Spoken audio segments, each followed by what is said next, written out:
எல்லாருக்கும் வணக்கம். இன்றைக்கி நம்ம அந்த பதிவில் என்ன பார்க்க போகிறோன்னா, மகாலட்சுமி வசியம் செய்யக்கூடிய ஒரு பரிகாரம் தான் பார்க்க போகிறோம். அதுக்கு முன்னாடி இந்த சேனலை மறக்காமல் சப்ஸ்கிரைப் பண்ணிவிட்டு பக்கத்தில் இருக்க பெல் ஐக்கானை கிளிக் பண்ணி வச்சுக்கோங்க. அப்போ தான் நான் போடக்கூடிய வீடியோ உங்களுக்கு உடனுக்குடன் வரும்.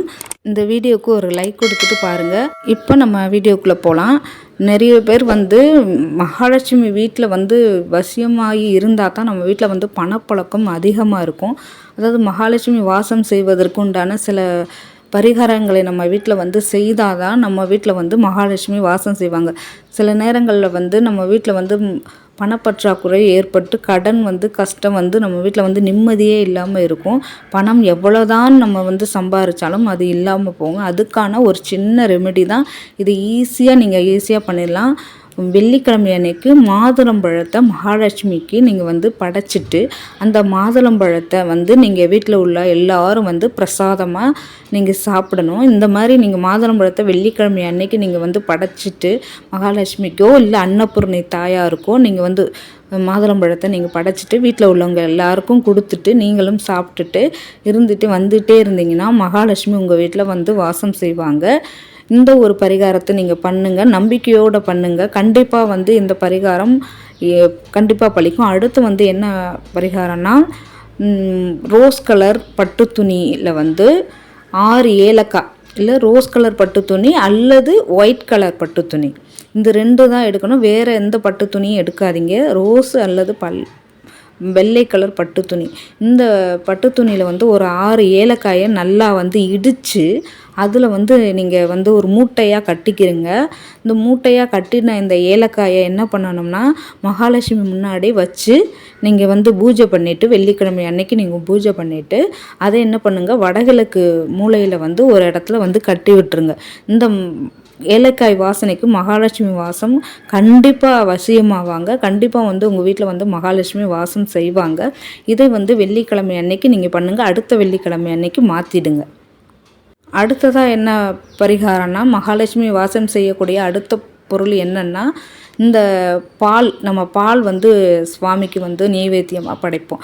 அந்த பாலில் நம்ம ஏலக்காயை நம்ம அதில் உடச்சி நீங்கள் போட்டுட்டு அந்த பாலை நெய்வேத்தியமாக மகாலட்சுமிக்கு நீங்கள் படைச்சிட்டு அதை நீங்கள் உங்கள் குடும்பத்தில் உள்ளவங்க எல்லோரும் சாப்பிட்டுட்டு வரும்போது, பூஜை செஞ்சு சாப்பிட்டுட்டு வரும்போது உங்கள் வீட்டில் மகாலட்சுமி வாசம் செய்வாங்க. ரொம்ப ரொம்ப அவங்களுக்கு பிடிச்சது. இந்த இதுகள்லாம் நீங்கள் பண்ணும்போது உங்கள் வீட்டில் மகாலட்சுமி கடாட்சம் கண்டிப்பாக இருக்கும். அடுத்ததாக பார்த்துக்கிட்டிங்கன்னா, நம்ம மகாலட்சுமி தாயாருக்கு படைக்கக்கூடிய அந்த மாதுளை முத்துக்கள் அந்த ஜூஸ் எடுத்து வச்சுக்கோங்க. அந்த ஜூஸை எடுத்து என்ன பண்ணுங்கள், வடகிழக்கு ஈசானிய மூலையில் நீங்கள் அந்த மாதுளம் சாரை தெளித்து விடுங்க.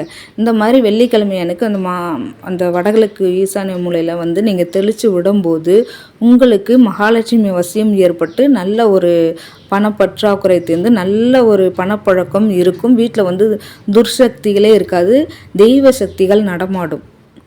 அடுத்து பார்த்துக்கிட்டிங்கன்னா, மகாலட்சுமி வசியம் செய்யக்கூடிய பொருளான இந்த ஜாதிக்காயை 2 எடுத்து ஒரு க்ரீன் கலர் துணியில் எடுத்து முடிஞ்சு மகாலட்சுமி தாயார் முன்னாடி வச்சுட்டு அதை நீங்கள் வழிபாடு செய்யுங்க. உங்கள் வீட்டில் மகாலட்சுமி வாசம் செய்வாங்க. அடுத்து நீங்கள் வெள்ளிக்கிழமை அன்னைக்கு நல்ல ஸ்வீட்ஸு, பாலில் செஞ்ச ஸ்வீட்டை நீங்கள் மகாலட்சுமிக்கு நெய்வேத்தியமாக நீங்கள் வாரம் வெள்ளிக்கிழமை சுக்கர உரையில் வச்சுக்கிட்டு நீங்கள் படைச்சிக்கிட்டே வரும்போது உங்கள் வீட்டில் மகாலட்சுமி வாசம் கண்டிப்பாக செய்வாங்க. வீட்டில் கண்டிப்பாக உங்கள் வீட்டில் மகாலட்சுமி வாசம் நிச்சயமாக இருக்கும். அடுத்து நீங்கள் உங்கள் வீட்டில் மகாலட்சுமி வாசம் செய்யணும்னா என்ன பண்ணணும்னா, வெள்ளிக்கிழமை அன்னைக்கு போயிட்டு நீங்கள் மொச்சை பயிரை கடையில் வாங்கி வீட்டில் அதை கொஞ்சமாக எடுத்து நீங்கள் கொஞ்சமாக அதை அவிச்சு எடுத்து என்ன பண்ணுங்கள், மகாலட்சுமிக்கு நெய்வேத்தியமாக நீங்கள் வைக்கணும். அதுவும் சுக்கர உரையில் 1 to 2 மணிக்கு மதியானமாக நீங்கள் வச்சுட்டு அதை படைச்சிட்டு அதை நீங்கள் வீட்டில் உள்ள குடும்பத்தில் உள்ளவங்க மட்டும்தான் சாப்பிடணும். குடும்பத்தில் அல்லாத மற்றவர்களுக்கு நீங்கள் காரணம் கொண்டு கொடுக்காதீங்க. உங்கள் மகாலட்சுமி உங்கள் வீட்டை விட்டு வெளியே போயிடுவாங்க. மகாலட்சுமி வாசம் செய்ய இன்னொரு பொருள் என்னென்னா, நெல்லிக்கனியை மகாலட்சுமிக்கு நீங்கள் படைக்கலாம். அதை விளக்கு போடலாம். ஆனால் பெண்கள் வெள்ளிக்கிழமை அந்த நெல்லிக்காயை சாப்பிட்றக்கூடாது. ஏன்னா பெண்கள் நெல்லிக்காயை சாப்பிட்டாங்கன்னா மகாலட்சுமி வாசம் செய்ய மாட்டாங்க. ஆனால் மகாலட்சுமிக்கு அன்றைக்கு நீங்கள் நெல்லிக்காயை படைக்கலாம்.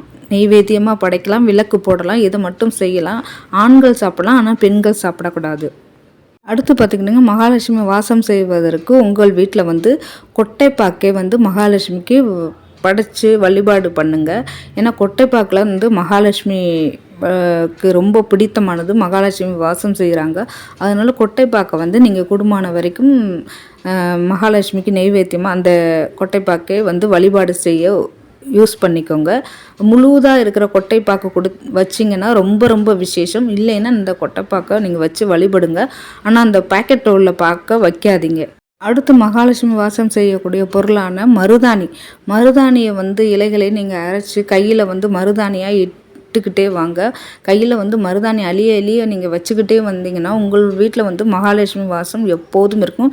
உங்களை விட்டு மகாலட்சுமி எப்போவுமே போக மாட்டாங்க, உங்கள் வீட்டிலே இருப்பாங்க. அடுத்து பார்த்துக்கிட்டிங்கன்னா, மகாலட்சுமி வாசம் செய்யக்கூடிய பொருளான நெய் வந்து வீட்டில் எவ்வளோக்கு எவ்வளோ வாசம் அடிக்கிறதோ அந்த இடத்துல வந்து மகாலட்சுமி எப்போதுமே குடியிருப்பாங்க. கூடுமான வரைக்கும் உங்கள் வீட்டில் வந்து நெய்யாலான பிரசாதம் மகாலட்சுமிக்கு நிவேதனமாக நீங்கள் வையுங்க. நெய்யை எவ்வளோக்கு எவ்வளோ யூஸ் பண்ணி அந்த வாசம் வீடு ஃபுல்லாக மணக்குதோ அந்த அளவுக்கு மகாலட்சுமி உங்கள் வீட்டிலே குடியிருப்பாங்க.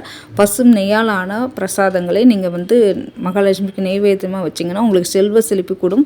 மகாலட்சுமி வசியமாகி உங்கள் வீட்டிலே இருப்பாங்க. இந்த ஒரு முறையை நீங்கள் பின்பற்றினா மகாலட்சுமி எப்போதும் உங்கள் கூடயே நிரந்தரமாக இருப்பாங்க. அடுத்து வந்து மகாலட்சுமி வாசம் செய்யக்கூடிய பொருளான நம்ம வீட்டில் வச்சுருக்கோம்ல படி, அரிசி அளக்க, அந்த படியை வந்து நீங்கள் வந்து எப்போதும் அரிசி அளக்க படியே எடுக்கணும். நீங்கள் வந்து டம்ளரோ வேறு எந்த பொருட்களையும் எடுத்து அளக்கக்கூடாது. படியில் அரிசி அளந்து அதிகமாக ஃபுல்லாக அளந்து நீங்கள் எடுத்து போட்டுட்டு அப்புறம் கூட எடுத்து போட்டுக்கலாம். இந்த மாதிரி நீங்கள் வைக்கும்போது உங்கள் வீட்டில் மகாலட்சுமி கடாட்சம் பெருகும். அடுத்து ஒரு பொருள் பார்த்துக்கிட்டிங்கன்னா தாமரைப்பூ வந்து மகாலட்சுமிக்கு விருப்பமானது. அந்த பூவை வந்து கூடுமான வரைக்கும் நீங்கள் வெள்ளிக்கிழமைகளில் வாங்கி சுக்கிர உரையில் தாமரைப்பூவை வந்து நீங்கள் மகாலட்சுமிக்கு படைக்கும்போது அவங்களுக்கு சூற்றி வரும்போது உங்கள் வீட்டில் மகாலட்சுமி கடாட்சம் பெருகி வரும். அடுத்து பார்த்துக்கிட்டிங்கன்னா, மகாலட்சுமி கடாட்சம் உங்கள் வீட்டில் மகாலட்சுமி வசியமாக இருக்கக்கூடிய பொருள் என்னென்னா ஒரு மாவிலை தோரணம். மாவிலைக்கு வந்து மகாலட்சுமி வசியமாவாங்க. அதனால் உங்கள் வீட்டு நிலைவாசல் முன்னாடி மாவிலை தோரணம் கட்டி வச்சுக்கிட்டே வந்தீங்கன்னா உங்கள் வீட்டில் மகாலட்சுமி நிரந்தரமாக தங்கிடுவாங்க. மகாலட்சுமி வாசம் நிரந்தரமாக இருக்கும். அடுத்ததாக பார்த்துக்கிட்டிங்கன்னா, கோமியத்தை வந்து வீட்டில் வந்து எப்போதும் தெளித்து விட்டுக்கிட்டே வந்தீங்கன்னா மகாலட்சுமி வாசம் கண்டிப்பாக இருக்கும். ஏனென்றால் பசுவின் வந்து மடியில் தான் வந்து மகாலட்சுமி குடியிருக்காங்க. அதனால் அந்த கோமியத்தை நம்ம தொளிக்கும் போது வீட்டில் உள்ள வந்து தெளித்து விடும்போது மகாலட்சுமி வாசம் நிச்சயமாக இருக்கும். எப்போதும் வசியமாகி வீட்டிலே இருப்பாங்க. மகாலட்சுமி கடாட்சம் நிச்சயமாக இருக்கும். இந்த கோமியமோ இல்லை பஞ்சகவியமோ வீட்டில் வந்து தெளித்து விடுங்க. அடுத்து வந்து மகாலட்சுமி கடாட்சமான துளசியை வந்து நீங்கள் வணங்கிக்கிட்டே வரும்போது உங்கள் வீட்டில் மகாலட்சுமி எப்போதும் வாசம் செய்வாங்க. துளசி வந்து அவங்களுக்கு விருப்பமான ஒன்று. விஷ்ணுவின் அம்சமான துளசியை நம்ம வீட்டில் வந்து வச்சு வணங்கி விளக்கேற்றி வரும்போது மகாலட்சுமி கடாட்சம் நிச்சயமாக இருக்கும். மகாலட்சுமி நிச்சயமாக வசியமாவாங்க. அடுத்த பொருள் என்னென்னா வெற்றிலை வாசம் இருக்கிற இடத்துல மகாலட்சுமி வாசம் செய்வாங்க. அந்த வெற்றிலையை வந்து நம்ம வந்து வாட விடக்கூடாது. வாட விடாமல் வெற்றிலையே வைக்கணும். வெற்றிலை வாடிவிட்டால் எடுத்து போட்டுறணும்.